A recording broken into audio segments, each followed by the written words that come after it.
Thank you once again for making Locked On Cougars your first listen of the day. And thank you, for making the Locked On Podcast Network America's number one sports podcast network. All right, going to give a quick shout out to some Cougar fans who said hi at LaVell Edwards Stadium on Saturday night. And I mentioned them on Saturday night late in the podcast, but I wanted to make sure they didn't miss it. So I want to give a shout out to Chris, Lon and Elise, Matt and Linda, Lincoln, Dave, and Mark, who all said hello on Saturday night. And appreciate you guys saying hello. And there were a handful more of you who said, "Hey, Jake Hatch, love the show." Like as you're walking past, if you get a chance, stop me. I'm always willing to stop, chat for a minute, and dap you up and say hello. So appreciate all the support. It really is cool to be out among Cougar Nation and get to know some of y'all as we roll along here this season. All right, so there's an interesting dynamic at play here with BYU, and you're looking at it. If you look at the college football playoff projections, there are some that are still holding out hope that the Big 12 is going to get 2 teams into the college football playoff. Now, there are more and more who are believing that it's going to be the SEC Invitational.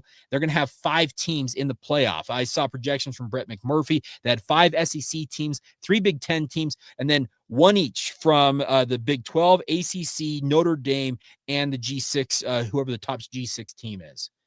If that's the way we're going to go in college football, then just tell us that we are essentially second-class citizens, speaking of BYU and others outside of the so-called Power 2 leagues.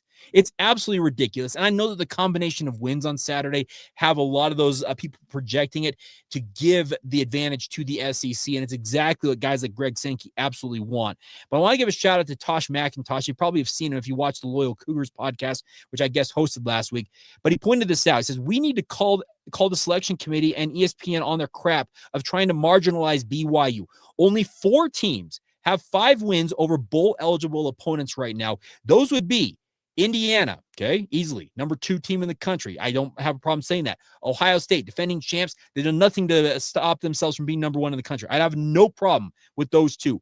Alabama, okay, well, Alabama, okay, I get that. They have the 5 wins. And then little old BYU. He says BYU is the number 6 resume in the country. Nor that this should matter, but it's not a fluke. Last year, they finished with the number 7 resume. That mentions the committee, speaking of the College Football Playoff Committee, needs to do their job and rank the teams according to merit and data. Amen and amen, Tosh. Here's the deal.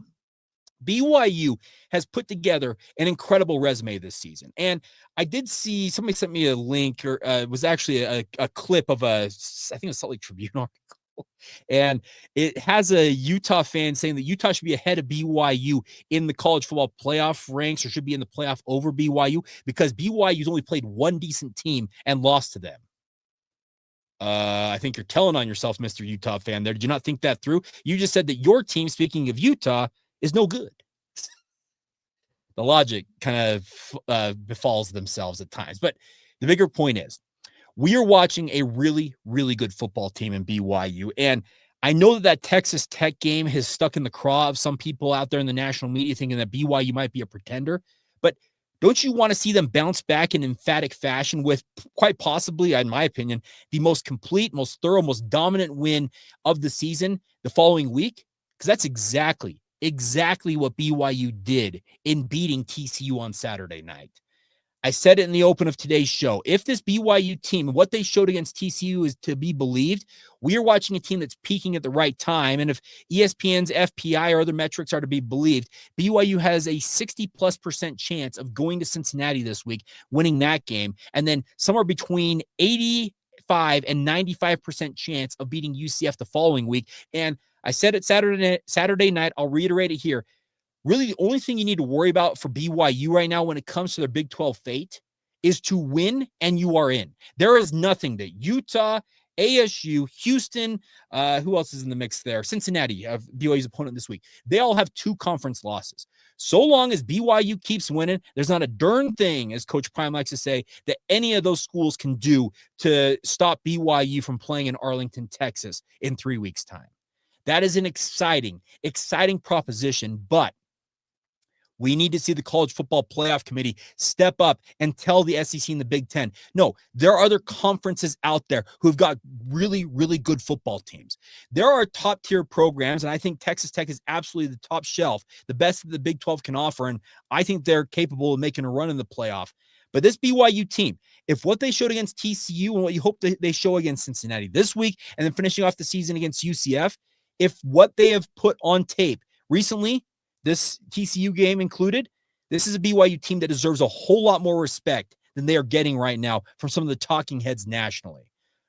Am I holding my breath that they're going to realize their folly and be like, oh, sorry, BYU? No, because we saw the very same thing happen a season ago. Remember, when BYU lost to Kansas a season ago, they dropped like a stone from 6 to 14. Well, they lost to Texas Tech this year. They dropped, it's not as far, from 7 to 12, a 5-spot drop, which was unprecedented so far in what the College Football Playoff Committee has put out there in terms of losses and the like. I understand. SEC, Big Ten, they control the narratives because they have the two major networks in their back pocket. But I also do respect the fact that BYU is, I think it was Y for Life or one, I might have been a couple other people pointed it out, 25% of BYU's games this season, of the 12 that they're going to play, had either Big Noon Kickoff or ESPN's College Game Day broadcasting at those locations. That includes this week at Cincinnati. If that's not a mark of respect for a team that I think is pretty darn good, and you may want to call me biased because I'm hosting a show talking about BYU as a BYU graduate, great. Go right on ahead.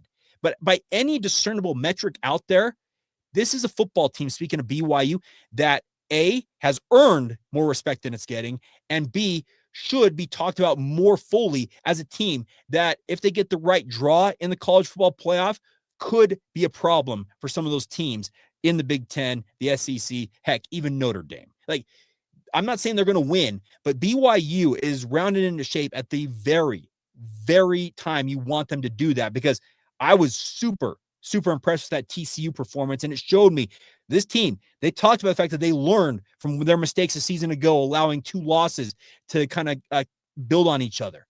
They did not let that happen this season. They shook off a really, really tough loss to Texas Tech, and they want nothing more than another crack at the Red Raiders. And so long as they keep winning, they're going to get that shot, and in theory, should be very much in the at-large conversation for the college football playoff by the time that game comes. But at the same time, we'll see if the playoff committee will step up and do the right thing.